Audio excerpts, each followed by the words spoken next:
Today's story is one of the most intense stories that I've read in quite some time. It involves a 32-year-old male who just finds out that, well, his wife is pregnant, which is weird because he's been trying to have a baby for quite some time, but he can't. And then all of a sudden she gets mysteriously pregnant, and 9 months later the baby comes out with a completely different skin tone, different hair, different eyes than either one of them. So OP starts freaking out, saying, well, my wife is a dirty cheater. Little did he know the spiral he was about to go down and the web of lies, deception, gaslighting. I mean, this story is on another level. Let's jump into the week wild saga, the story of the week.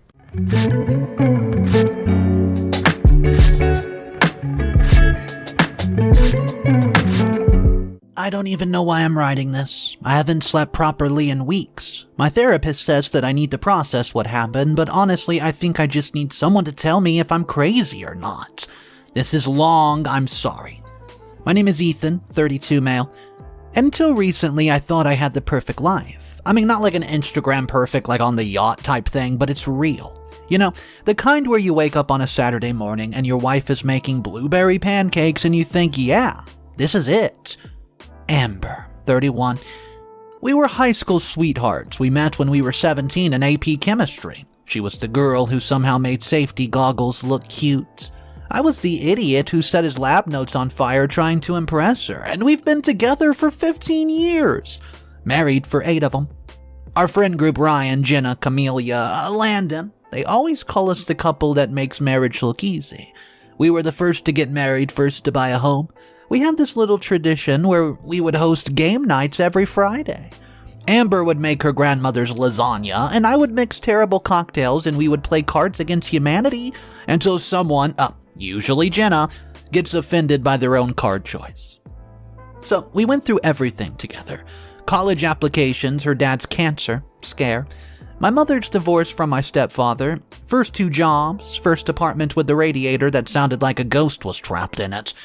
We adopted a cat. I named him Professor Mittens, who only had 3 legs, but somehow could still knock everything off the counter.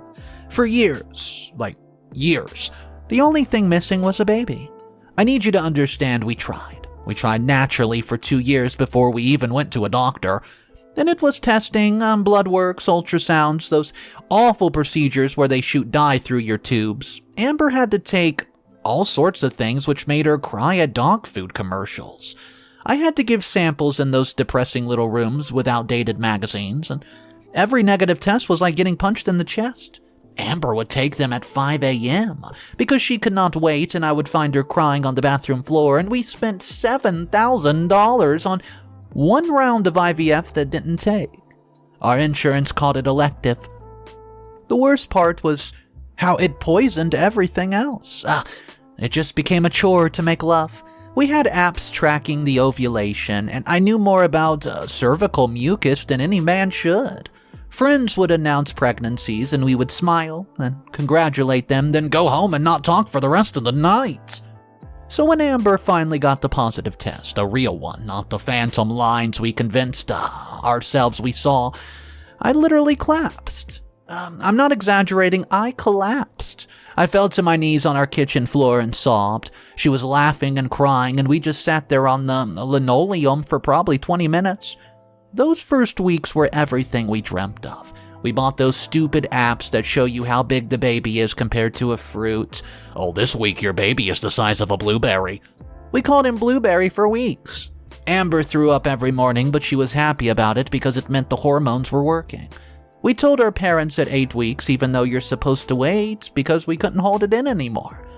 At the 12-week scan, we saw him move around. I thought my heart would explode. We started buying stuff immediately. The nursery was painted this soft green color because we didn't want to know the gender yet. Amber's mom even knitted like 30 blankets for us. I mean, I guess she thought we live outside. But around month 3, something shifted in me. I don't know how to explain it properly, like I can't. It was like this creeping dread that started in my stomach and just spread. I became obsessed with things going wrong. I read every article about stillbirth, genetic disorder, SIDS. I made Amber stop eating deli meat, processed food, soft cheese, anything that had a 0.001% chance of causing an issue, and she started getting irritated. Ethan, you're being insane. Women have been having babies forever. Stop doing this. But I couldn't. I would wake up at night and put my hand on her belly to make sure I could feel movement. I bought a home Doppler to check the heartbeat, which made her furious because I used it every day. Our relationship got, well, tense. We weren't fighting per se, but we weren't us anymore. The pregnancy seemed to last forever and also go by in a split seconds. Before I knew it, we were right there in that delivery room. Oh yeah, 14 hours, labor, intensive. Amber was a warrior. No epidural until hour 11. I held her hand so tight I left bruises, and when Xavier was born, yeah, we named him Xavier, judge away. It should have been the happiest moment of my life. Instead, I froze. He had dark hair. Thick, dark brown hair. His skin was this beautiful tan color like coffee cream. When he opened his eyes, they were brown, deep brown. Amber and I are both pale. We're talking Irish pale. Burn after 5 minutes in the sun pale. We both have red hair. Mine's more auburn, and here, I don't know, hers is like copper wire. We both have green eyes. Everyone in both of our families look like they walked out of a Belfast pub. My first thoughts was, I'm a dad. No, it was not that. It was, that's not my baby. Amber saw my face immediately. She starts talking real fast, almost panicked. It's just recessive genes, Ethan. My great-grandmother was Italian. Babies' features, they change. Their hair might fall out, you know. The nurses were congratulating us and taking pictures, and all I could do was stare at this baby that looked nothing like me, nothing like us. I'm not proud of what happened next. I basically shut down. I went through the motions, cut the cord, held him when they made me, smiled for the pictures my mother was taking, but inside I was screaming. The first night in the hospital, I couldn't hold him.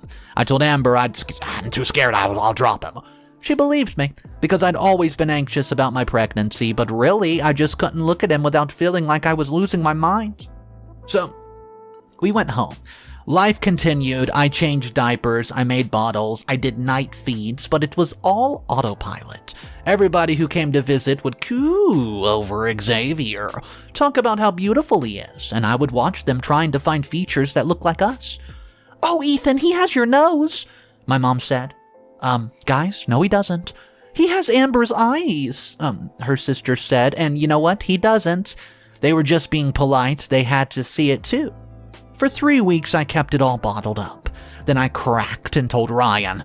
See, we were at the bar. I had 4 beers, maybe 5, and it just came out, I don't think Xavier is mine. Okay? Ryan didn't laugh. He didn't tell me I was insane. He just said, hey man, if you really think something's off like that, you need to go get the test. You'll never have peace of mind otherwise. I went home that night, told Amber we need to talk, and I told her what I was feeling. I tried to be gentle, but there's no gentle way to say, I think you cheated on me, and she lost it. She screamed at me, she threw a plate at my head. She asked how I could even think that after everything we've been through, and she brought up every night she held my hand through the IVF injection. She asked if I thought she was, well, quote, that kind of person. We fought for months. 4 months of absolute hell. She would cry and say if I really loved her, I would trust her. And I would say if she had nothing to hide, she would take the dang test. Round for round. Xavier would cry and we would both go comfort him and then go back to our separate corners. I was sleeping in the guest room, the couch. Our friends start to notice. Jenna pulls me aside once and asked if we were okay. I lied and said I was just a new parent, it's stressful. And that's when Amber finally said, fine, you want to test? Let's do it. Then when it proves he's yours, you can spend the rest of your life making this up to me.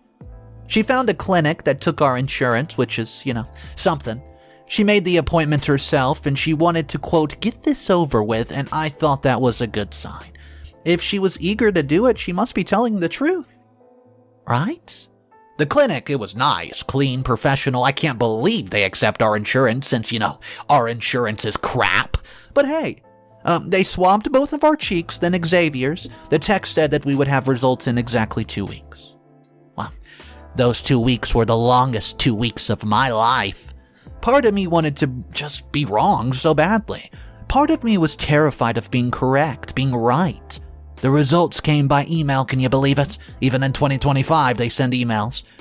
I opened it. 99.997 probability of paternity. I'm the father. I cried harder than when Xavier was born. I cried so hard I threw up. I had been so sure and I was wrong. I was the a-hole who accused his faithful, loving wife of cheating after she's gone through years of fertility treatment to have our baby. I apologized for months on end. Flowers every week. I took over all the night feeds so she could sleep, and I wrote her a letter saying I was getting therapy for my anxiety. And I did. I did everything I could to make up for being such a suspicious piece of garbage. Slowly, things start to get better. I fell in love with Xavier completely. Once I accepted that he was mine, I could see it. Maybe he did have my nose. I just have to squint my eyes. Maybe his eyes would turn green later. Kids change. But Xavier's first birthday, well, we were us again. Maybe even better. We survived the rocky start that breaks a lot of couples, and our friends joke that we passed the ultimate test. Amber, she joins the HOA board. Starts making friends with the neighborhood moms, and I coached Xavier's Little League T-ball team when he turned 2. Yes, 2-year-old T-ball is exactly as chaotic as it sounds. They don't know anything. Life was perfect, or perfect enough. I'm writing this now because it's been 2 years since the DNA test, and something is off. Not about Xavier. I love the kid more than life itself, but sometimes I catch Amber looking at me with this expression I can't read. Guilt? Sadness? I don't know. Am I the a-hole for still having doubts even after the test proved I was wrong? Should I just let this go? Has anyone else been through something similar? Please, let me know. It's been 2 years and I still feel off. What's up, everybody? Mr. Reddito here. So let me just break this down for you. This update showed a probability of paternity 99.9 infinite that OP is the father. However, 2 years later, OP still has this weird gut feeling that something is wrong. When I tell you this next update is going to blow your socks off, oh, it is. I hope you guys are having a great day, and I just want to say this is one of the craziest stories I've read in quite some time. Let's get into the first update, yeah? Holy crap, I didn't expect this to blow up. I posted this in the middle of the morning and woke up to 400 comments and dozens of messages, and most of you told me to trust my instinct. Some of you called me paranoid, and a few of you sent me really detailed messages about genetic inheritance and that I'm still trying to understand it. But hey, it was one message. One direct message that changed everything. It was from a throwaway account. The username was just some random numbers. I'll never forget them. 6443861. The message said, I think we need to talk about your DNA test. I used to work at Clearstone Diagnostics. And yes, I changed the name of the business for this post, but hey, that was the clinic where we did the test. My stomach dropped before I even opened the rest of the message. You know that feeling when you're about to get horrible news, your body knows before your brain does.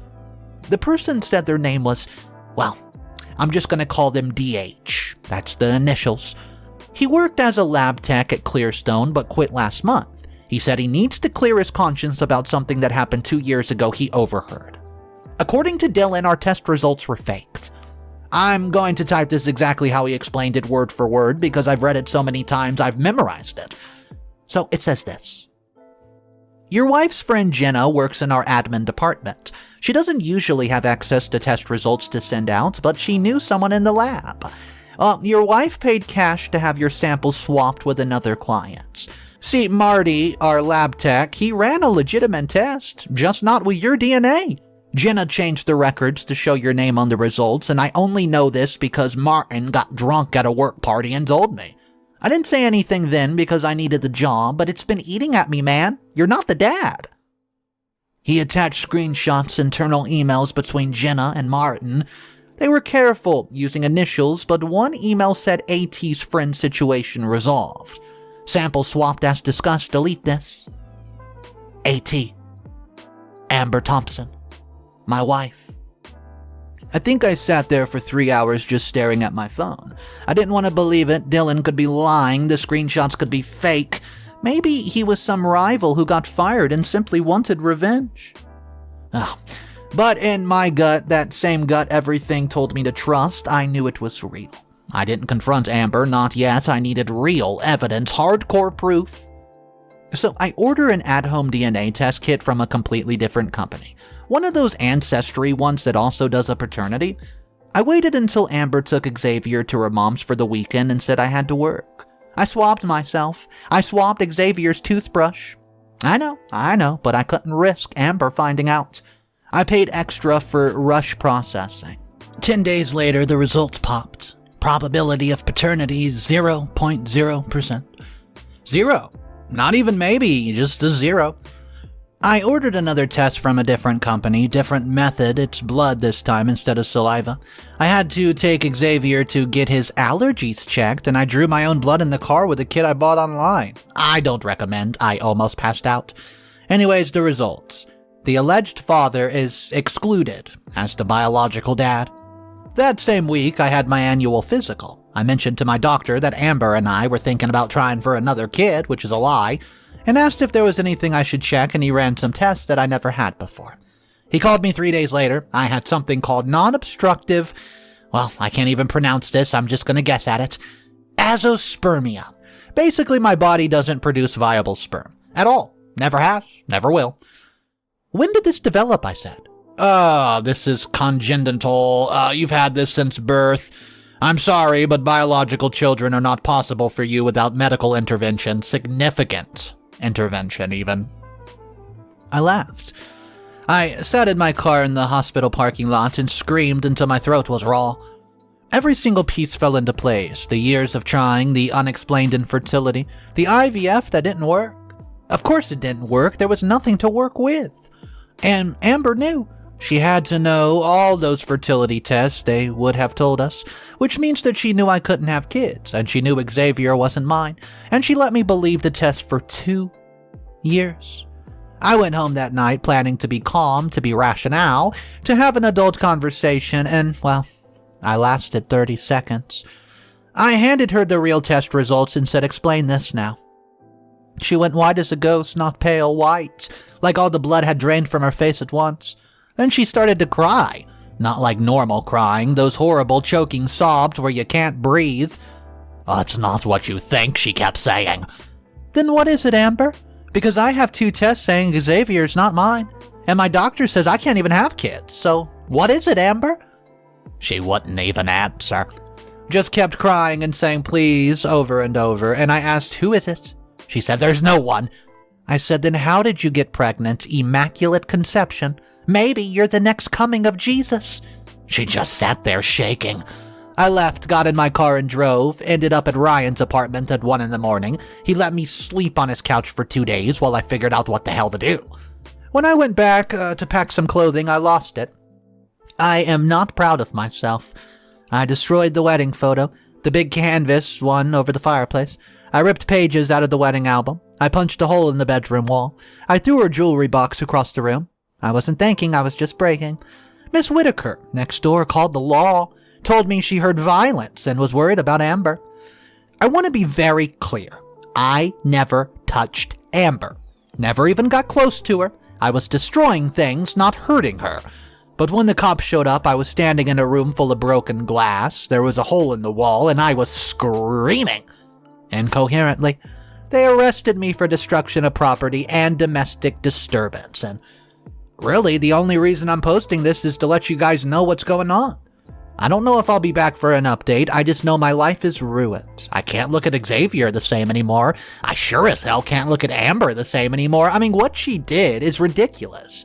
She cheated, then lied about it for 2 years, let me get attached to Xavier, and then boom, acts like nothing happened. Anyways, trust your gut. What's up, everybody?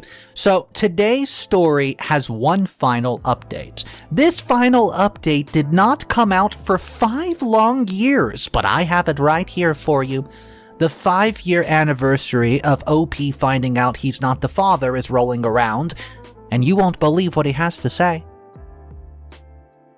Final update. It's been 5 years since I wrote these posts. I never hit submit on this post, I just let it sit in my inbox for 5 years. In the draft folder, all the time. I'm only posting them now because, well, I don't know. Maybe someone needs to hear it. Maybe I need to finally admit what I did. So, after they arrested me, I spent the night in jail. Ryan bailed me out the next morning. He was the only person I had left. When I got back to his place, Amber had been calling nonstop. She even left a voicemail. She said that she needed to tell me the truth. The truth was Miguel Ramirez, the HOA president, married with 3 kids. He was 46 years of age and had been helping Amber through our fertility struggles. It happened at a neighborhood pool party. Everybody was drunk. Amber was crying in the bathroom about another negative test, and Miguel comforted her. I guess you can say one thing led to another. Was Xavier conceived that night? She didn't answer, which was an answer. One time in 14 years, and it happened to be when she was ovulating. After years of us trying, the irony was so perfect I almost admired it. I tried to harm myself that night. I'm not going into details how Ryan found me. I spent 3 weeks in the hospital, then another 2 in the psych ward. They put me on medication that made me feel like I was watching my life through frosted glasses. The thing is, I still love Xavier. That was the worst part. I'd raised him for 2 years. I knew his favorite dinosaur, Triceratops. I knew how he liked his sandwich cuts, triangles, not squares. I know that he was scared of the vacuum but loved the blender. But I couldn't look at him without wanting to just, I don't know. I tried to fight for custody anyways because I thought that's what you were supposed to do. My lawyer said I had no chance. I mean, no biological connection, history of mental illness, domestic violence, arrest. Oh, Amber's gonna get everything. So I gave up. One night, after another failed attempt that Ryan talked me out of, I packed everything. I fit everything in my car and I left a note for Ryan saying thank you. You're the reason I'm alive. I left a letter for Xavier to read when he was 18, trying to explain why I left. I don't know if Amber ever gave it to him. I drove until my phone lost signal, then kept driving. I live in a different state now. I work a remote job where nobody knows my name. I haven't been on social media in 5 years. I don't know if Xavier remembers me or not. He's 7 now. Probably lost his front teeth, probably plays with real baseballs instead of the T-ball I used to teach him. Sometimes I think about him calling Miguel Dad, and I have to pull over on my way to work and throw up. I know what you're thinking. I'm the one who abandoned him. I'm the coward. I should have stayed and fought, and you're probably right. But, I need you to understand.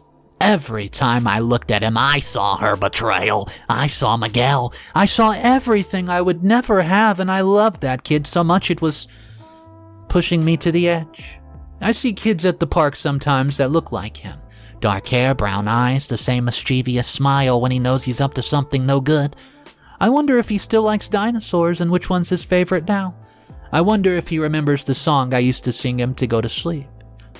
I wonder if, Amber told him I passed away, or just left him.